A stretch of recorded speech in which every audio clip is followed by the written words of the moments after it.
할렐루야, 부활의 아침에 밝았습니다.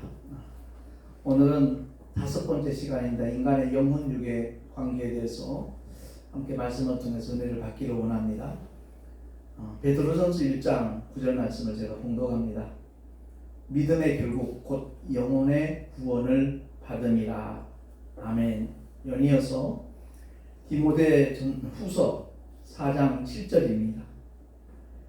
내가 선한 싸움을 싸우고 나의 달려갈 길을 마치고 믿음을 지켰으니 이제 후로는 나를 위하여 의의 면류관이 예비되었으므로 주 곧 의로우신 재판장이 그날에 내게 주실 것이니 내게만 아니라 주의 나타나심을 사모하는 모든 자에게니라. 아멘. 오늘 5번째 시간이죠.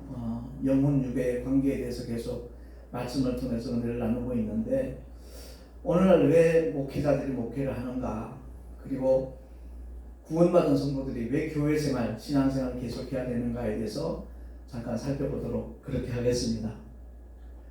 믿음이 결국에 영혼의 구원이기 때문에 그렇습니다.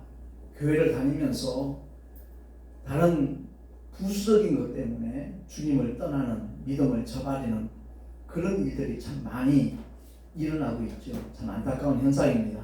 그래서 목사님들이 목회하는 이유는 이 영혼육의 관계에 대해서 우리가 바로 알고, 왜 예배를 드리며 왜 성경 공부, 교육을 하며, 또한 성도들 가정을 신방을 하고 중보기도를 하고 또한 신교, 영적 교제를 나누는가, 그건 다름이 아닙니다. 이 육신에 갖고 있는 문제들 때문에 그렇습니다.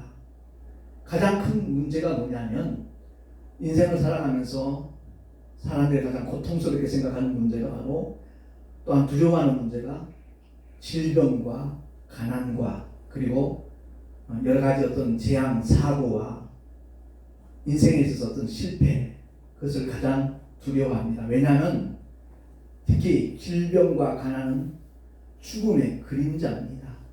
그것이 계속되어지면 바로 죽음이 자기를 엄습할 것 같으니까, 실제로는 죽음 이후에 둘째 사망이 본성적으로 그 죽음을 두렵게 하는 것이죠.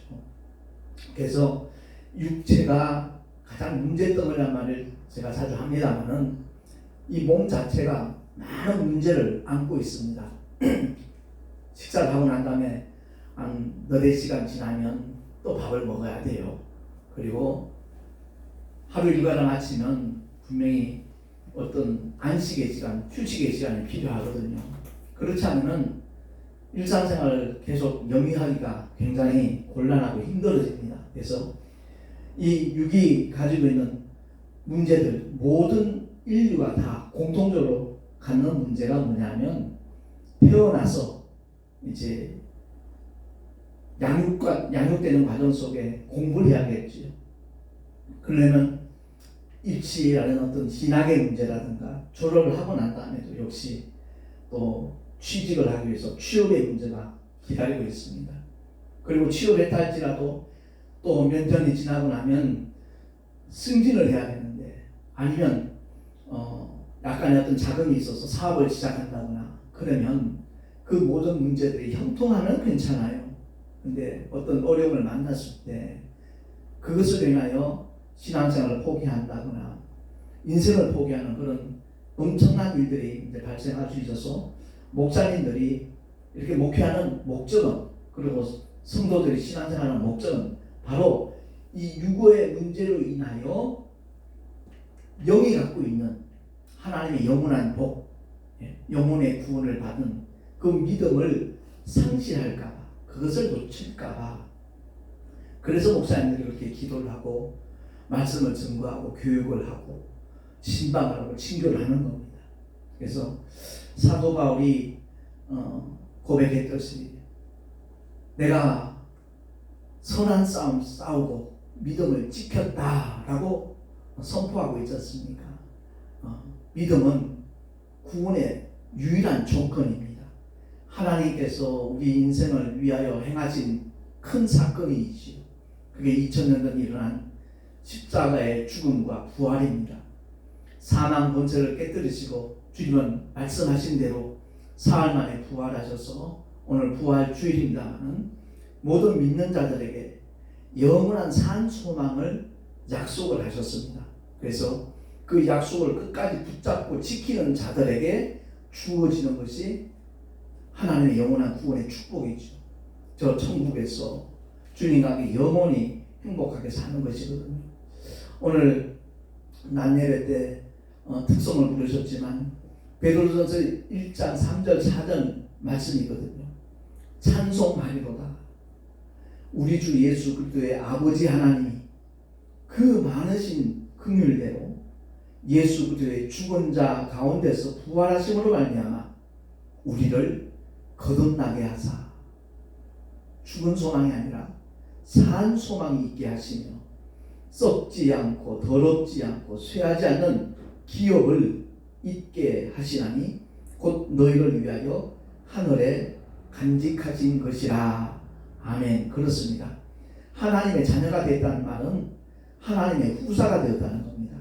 하나님의 상속자가 되었다는 것입니다. 삼성그룹 같은 그 대기업을 우리가 상속받는 것이 아니라 그 기업은 대단한 것 같아도 그 기업은 어떤 면에서는 썩은 기업이고 어떤 면에서는 더러운 기업이고 어떤 면에서는 쇠할 수밖에 없는 기업입니다. 이 세상에 존재하는 모든 기업체가 그렇다고 해도 아마 틀린 말이 아닐 겁니다. 그런데 우리 하나님께서는 영원히 썩지도 않고 더럽지도 않고 쇠하지도 않는 거룩한 기업을 있게 하시려고 예수 믿는 모든 성도들을 하나님의 상속자로 후사로 하나님은 결정하셨다는 겁니다. 그래서 그 믿음을 끝까지 지키는 것보다 사실 중요한 일은 없습니다. 혹자는 그러죠. 건강을 잃어버리면 다 잃어버리는 거라고. 그 말이 틀린 말입니다. 근데 틀린 말은 아닌데 이 세상에만 국한되는 말이고요.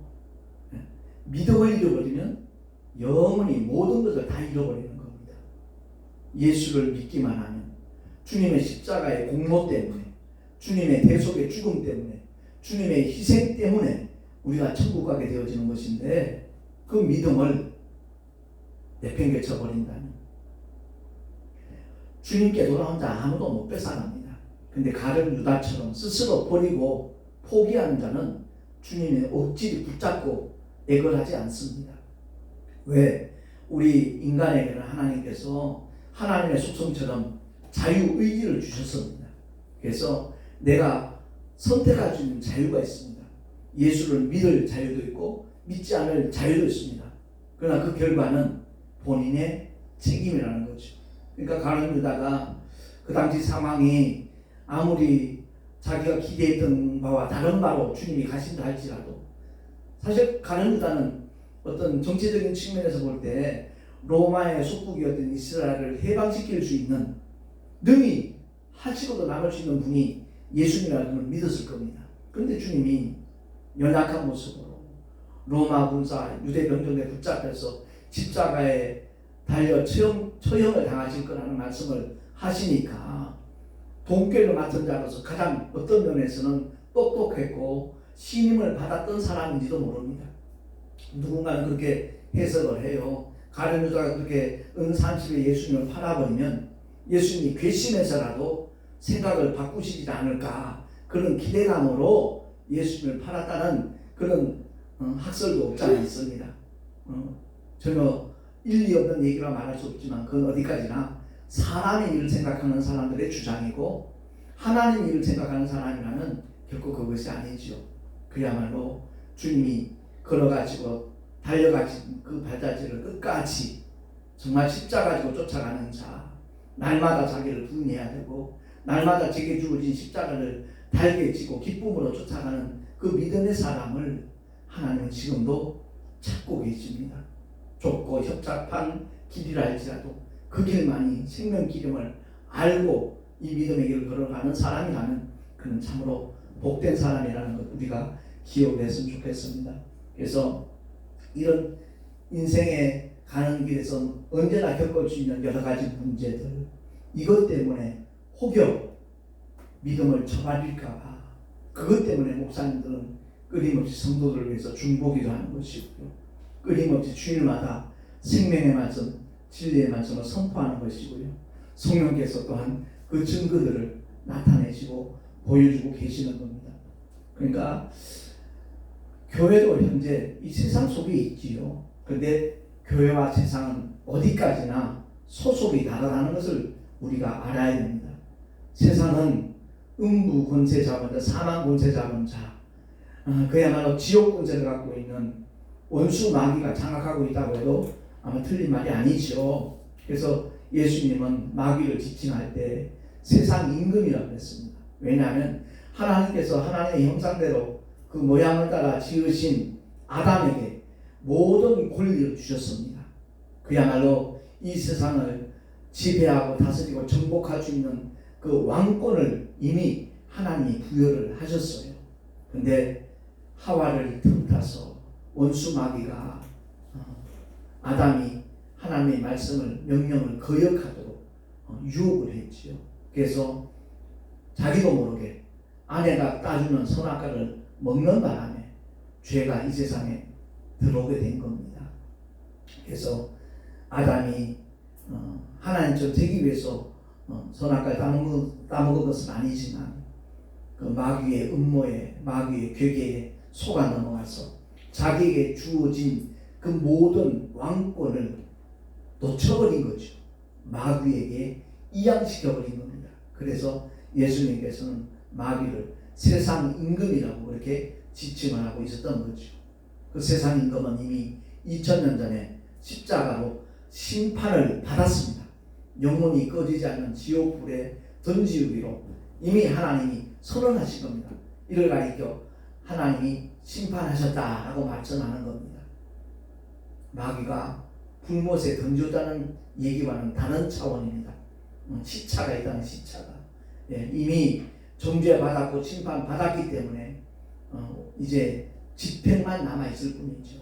그 집행하는 그 순간까지 원수 마귀는 한 영혼이라도 더 노략질하려고, 더 지옥으로 끌고 가려고 우는 사자처럼 산길자를 찾아서 두루 다니고 있다라고 수제자 베드로는 그렇게 말씀하고 있는 겁니다. 그렇습니다. 우리가 열심히 교회 다니는 것도 중요하지만 교회 다니는 그 자체가 중요한 것이 아니라 이런 내용을 바로 알고 주일마다 선포되고 증거되는 하나님의 말씀을 내게 주시는 하나님의 약속, 내게 주시는 하나님의 축복, 내게 주시는 하나님의 명령으로 받는 자에게 그야말로 영생이 보장된다는 것을 꼭 기억을 하고, 힘들고 어렵죠. 코로나 때문에 더더구나 다들 정말 한숨 쉬는 그런 시대에 우리가 살아가고 있지만 이 과정 다 지나갈 겁니다. 그리고 코로나하고 비교할 수 없는 영원한 형벌이 지옥이 있다는 것 꼭 기억을 하고 믿음을 저버리는 것이 바로 지옥을 선택하는 행위라는 것을 우리가 잊지 말고 끝까지 힘들고 어려워도 주님만을 따라가고 쫓아가는 하나님의 사람들이 될 수 있기를 예수 그리스도의 이름으로 축원합니다. 기도하겠습니다. 하나님 아버지 감사합니다.